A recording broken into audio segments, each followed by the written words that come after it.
ભારતીય ટીમની run chase કરવાની પદ્ધતિ જોઈ અને હારી હારી ટીમોના પગ થરથરતા હશે. ભારતે 153 રનનો ટાર્ગેટ માત્ર ને માત્ર 10 ઓવરમાં ચેઝ કરી નાખ્યો. 10 ઓવર પડી રાખી. આગળની મેચમાં 209 રન માત્ર 15.2 ઓવરમાં ચેઝ કરી નાખ્યો હતો. અભિષેક શર્મા 14 દળોમાં 50 રન લગાવી દીધા. યુવરાજ સિંહના 12 બોલમાં 50 રનનો ટાર્ગેટ ખતરામાં છે અને 101% એ ટાર્ગેટ ચેઝ કરશે તો અભિષેક શર્મા જ કરશે. કારણ કે અભિષેક શર્મા પહેલા બોલથી જ મારે છે. આઉટ તો આઉટ, નકે દડો બાઉન્ડ્રીની બહાર. અભિષેક શર્માએ આજે પહેલા બોલ પર છક્કો મારી અને આગાશ કર્યો હતો. ભારતે ટોસ જીતી અને ન્યુઝીલેન્ડને પહેલા બેટિંગ કરવાનું આમંત્રણ આપ્યું. ન્યુઝીલેન્ડે 153 રન લગાવ્યા 20 ઓવરમાં 9 વિકેટની નુકસાન પર અને 153 રનનો ટાર્ગેટ ચેઝ કરવા ઉતરેલી ભારતીય ટીમ પહેલા દડે વિકેટ ગુમાવી દે છે સંજુના રૂપમાં. સંજુ શું કરી રહ્યો છે એ જ ખબર પડતી નથી. 1-2 દડા 5 દડા લઈ અને શાંતિથી રમે તો વાંધો નથી, કારણ કે હોમે અભિષેક શર્મા છે, શુમન ગિલ નથી કે તારા પર પ્રેશર આવી જશે. પણ સંજુનું શું ચાલી રહ્યું છે એ જ ખબર પડતી નથી. 3 મેચમાં ફ્લોપ રહ્યો છે. સંજુને આઉટ થયા પછી ક્રીઝ ઉપર આવે છે ઈશાન કિશન. પેલો દડો ડોટ, પાછળના 2 દડા છક્કા, ચોક્કો અને ડોટ. ઈશાન કિશન 13 દડોમાં 28 રન મારીને આઉટ થાય છે.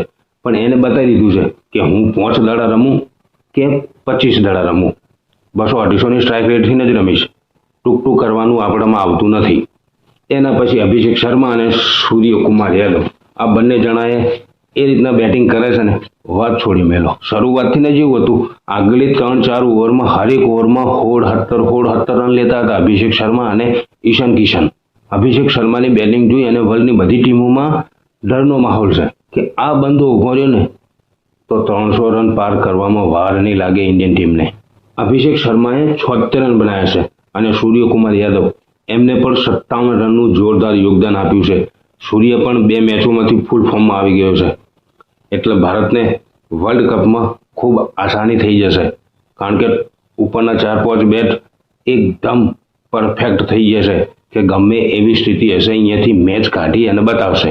ભારતના બેટ્સમેન તો બરોબર છે, પણ બોલરોએ કોઈ કસર નથી છોડી. હર્ષિત રાણા કોનવેને 5મી વાર આઉટ કર્યો છે, 2 વખત આ 20માં અને 3 વખત વન ડેમાં. અને કોનવેનો કેચ હાર્દિક પંડ્યાએ જોરદાર પકડ્યો છે. બસ વાત છોડી મેલો, ગજબનો કેચ પકડ્યો છે. એમને એમ હાર્દિક પાંડ્યાને બેસ્ટ ઓલરાઉન્ડર કહેવામાં નથી આવતો. એ બધી રીતના પૂરો છે, ફિલ્ડિંગ, બેટિંગ, બોલિંગ બધી રીતના. જસ્સી પાજીએ 3 વિકેટ લીધી છે. 4 ઓવર 17 રન આપી અને 3 વિકેટ લીધી છે. પાજીએ ધૂમ મચાવી નાખ્યું છે. રવિ બિશ્નોઈ 11 મહિના પછી ટીમ ઇન્ડિયામાં મોકો મળ્યો છે અને એને મોકો મળ્યો એનો પૂરેપૂરો એને લાભ ઉઠાવ્યો છે. 4 ઓવર 18 રન 2 વિકેટ. હવે ગૌતમ ગંભીર અને અજીત અગરકરને રવિ બિશ્નોઈએ કન્ફ્યુઝ કરી નાખ્યા છે કે રવિ બિશ્નોઈને બહાર કરવો તો કરવો કેવી રીતના. હાર્દિક પંડ્યાને 2 વિકેટ મળી છે. અત્યારે હાલની ભારતીય ટીમને જોતા એવું લાગી રહ્યું છે કે T20 વર્લ્ડ કપમાં કોઈ એવી ટીમ નથી કે જે ભારત સામે ટક્કર લઈ શકે.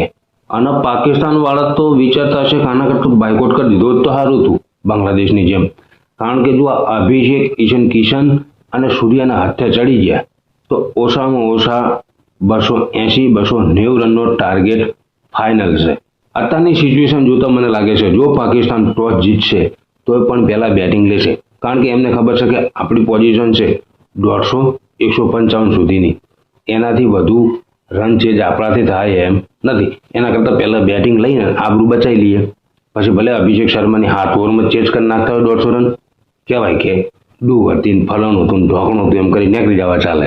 ન્યુઝીલેન્ડને 8 વિકેટથી ભારતે ત્રીજી T20 મેચ હરાવી દીધી છે અને સિરીઝ ઉપર કબજો કરી લીધો છે.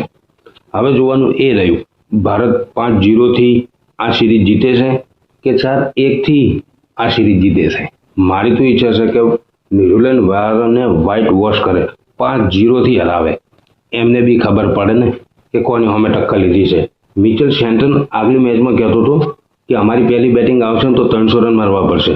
હવે તમે 300ના અડધા કરીને મેલ્યા છે. તમે 300ની 350 કરશો ને તો એ ભારતીય ટીમ છોડવાની નથી. આજની મેચના મેન ઓફ ધ મેચ હતા જસપ્રીત બુમરાહ, જેઓએ 3 વિકેટ લીધી છે, 4 ઓવર નાખી અને 17 રન આપ્યા છે. અને જસ્સી પાજી એક નવા રોલમાં છે, 3જી-4થી ઓવર નાખવા આવે છે. એક આ સારું કોમ છે. કે પહેલી અર્શદીપ હોય તો અર્શદીપ નાખશે, અર્શદીપની હોય તો હર્ષિત રાણા નાખશે, બીજી હાર્દિક પંડ્યા નાખશે, ત્રીજી અને ચોથી ઓવર નાખવા આવશે જસપ્રીત બુમરાહ. મિત્રો તમને શું લાગે છે, ભારત ન્યુઝીલેન્ડને વ્હાઇટ વોશ કરી શકશે? કોમેન્ટ કરી અને જણાવો.